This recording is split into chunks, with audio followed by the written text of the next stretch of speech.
The town at the end of the road.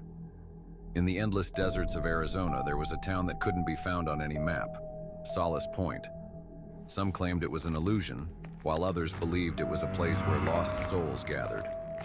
It was said that those who entered never returned. Traveler and amateur journalist Noah Wren decided to chase the legend. Leaving behind familiar roads, he set off toward Solace Point, a place that appeared only as a faint mark on old maps. Days of research led only to whispers of its existence. There were no official records, no documented evidence. But a local man claimed to have been there once and had seen something he could never forget. Time flows differently there, the old man had warned. And if you enter, you will never be the same again. Following an old dirt road westward, Noah drove for hours until a weathered sign rose before him. Solace Point. Population, 473. The moment he entered, he knew something was wrong. The streets looked frozen in the 1950s. The cars, the storefronts, the clothing. Everything was old, yet untouched by time. The people smiled, but their eyes held an unsettling emptiness. When he stepped into the cafe in the town square, the entire room turned to look at him in eerie unison. The waitress spoke with an unsettling calmness. It's been a long time since we've had someone new. That night, Noah decided to stay at an old motel. But when he stepped outside the next morning, he froze. Everything was exactly the same. The same people, in the same spots, wearing the same clothes. Even the sun hung at the exact same angle in the sky. Panic set in. He jumped into his car, slammed on the gas, and sped away. But no matter how far he drove, the same sign kept appearing before him. Solace Point. Population, 474. The town had accepted him, and now it would never let him go. The vanishing passenger. On a cold October evening, Jake Myers was driving along the desolate roads of Maine, listening to a crackling rock song on the radio. His headlights illuminated a silhouette ahead, and an eerie feeling crept over him. By the side of the road stood a woman in a thin black dress. Jake couldn't bring himself to leave someone stranded in such an isolated place, so he pulled over. The woman walked slowly and slid into the back seat without a word.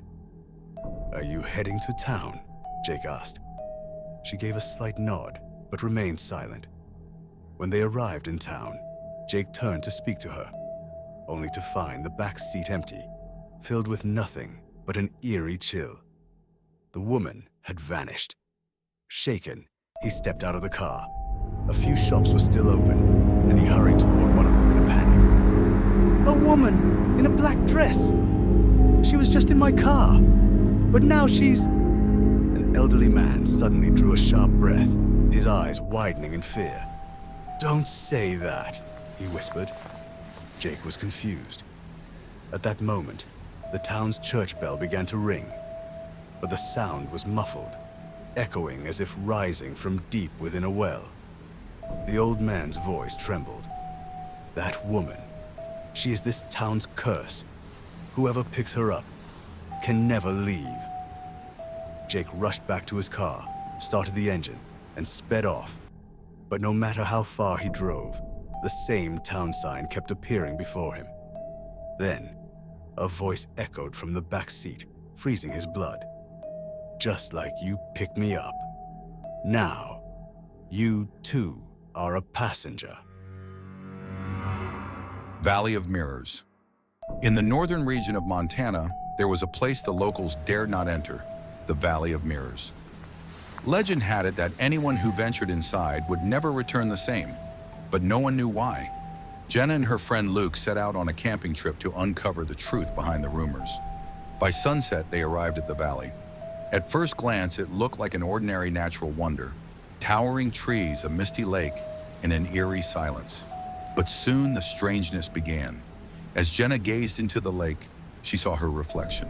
But it wasn't hers. It was older. The eyes were a different color. And the most terrifying part, her reflection moved on its own, separate from her. Luke turned around and let out a scream. Just a few feet away stood someone who looked exactly like him, but its face was empty. No eyes, no mouth. The valley whispered. With every step they took, new reflections appeared around them, distorted versions of themselves. Panicked, they tried to flee, but the valley had trapped them in a loop.